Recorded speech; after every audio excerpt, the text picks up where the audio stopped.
gonna abandon you, Druma. What? We're here to help. Mia! Rex! What are you doing here? My lady, now's our chance. Let's attack. All right then. Hello everybody and welcome to the final episode of Initial Impressions. In this episode I'm going to be covering Xenoblade Chronicles 2. For those of you who are wondering why this is the final episode of this series, I'll have a link in the description box down below to the video that explains why that's the case. But for the rest of you folks, let's talk about this game. So, Xenoblade Chronicles 2 is one of the last big AAA titles to be released for the Nintendo Switch in 2017. And I have to say, for me personally, Nintendo's really gone out with a bang with this game for this year. Of all of the Nintendo Switch games that I've played since the console's release, this is the one that most clearly and definitively speaks to me personally. And I think it's the one that, for people that it connects with and people that it resonates with, it's going to have probably the most to offer to those sorts of people of any of the titles that I've played this year on the system. So what kind of game is Xenoblade Chronicles 2? Well, in a lot of ways, you could be sort of reductionist about it and call this a single-player MMORPG.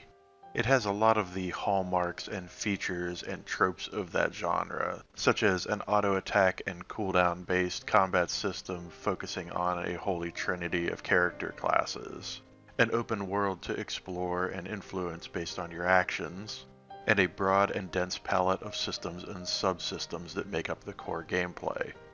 Where Xenoblade Chronicles 2 really transcends the traditional MMORPG experience is in the extra bells and whistles that it brings to the party, in the form of its expansive narrative which is intricately woven into the world that it establishes, and a variety of pleasant and charming experiences that I believe go above and beyond what's typically expected of the MMORPG or JRPG genres. It's a little bit difficult for me to talk about the specifics of all the little mechanical wrinkles and differences and substantive qualities that make this game stand above and beyond most other games of its sort, without potentially spoiling the joy of discovering those things for yourself.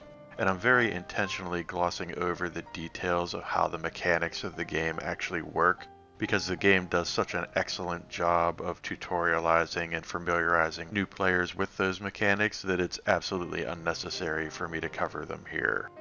I will say that it is extremely important, and I would highly recommend for anyone playing this game to not ignore or disregard the tutorials presented to you in the early stages of the game, as they include a lot of vital hints and suggestions that, while not necessarily immediately useful in all cases, are almost always inevitably useful in terms of providing suggestions or guidance as to how one should advance or proceed through the game in various circumstances.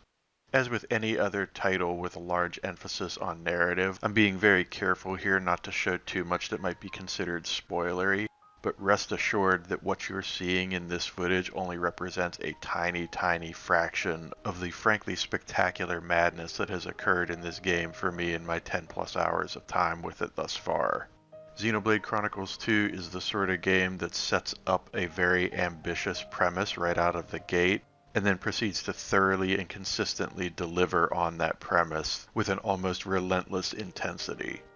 I typically ding a game like this at least a little bit for not having some sort of cooperative multiplayer component to it, but I do have to admit that this game does a very excellent job of justifying its single player structure. There are more than a handful of instances that I've already experienced in my time with the game thus far where it just feels right for it to be a single player experience, and I'm feeling quite confident that that will continue to be the case throughout its duration. That's not to say that I wouldn't absolutely love a similar game done in the same style but built around the concept of cooperative play, but more so to acknowledge and appreciate the fact that this is a single-player game done so well that I'm willing to forego the social aspects of gaming that I typically primarily seek out just to experience it. For me, Xenoblade Chronicles 2 is the sort of game that's so well done and so perfectly executed that I feel completely confident in recommending it to fans of the MMORPG or JRPG genres, and would absolutely say that it is a near perfect game to serve as an introduction to that style of gameplay for someone who isn't already familiar with it. As with any game of this scale and scope, I have encountered a handful of very, very minor technical issues with the game, such as occasional frame rate drops in extremely complex scenes where the camera moves at a high rate of turn, or extremely minor glitchiness when traversing through certain parts of the open world, especially when attempting to jump objects that are just a little too tall for the character's range of motion. I would also have to say that the character's movement controls are a bit sensitive for my personal taste, but nothing that I wasn't able to adapt to.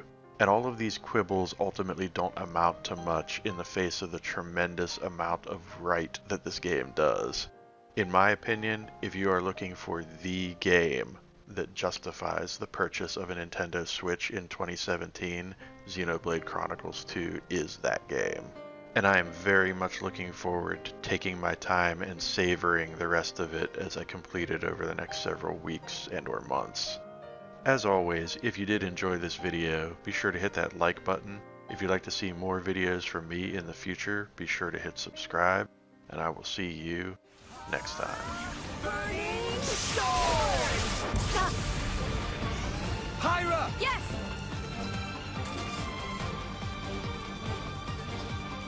Don't let them escape! Get after them! That's right, Rex. Run and never look back. To pull that off despite all this water. So, the legends of the Aegis were real.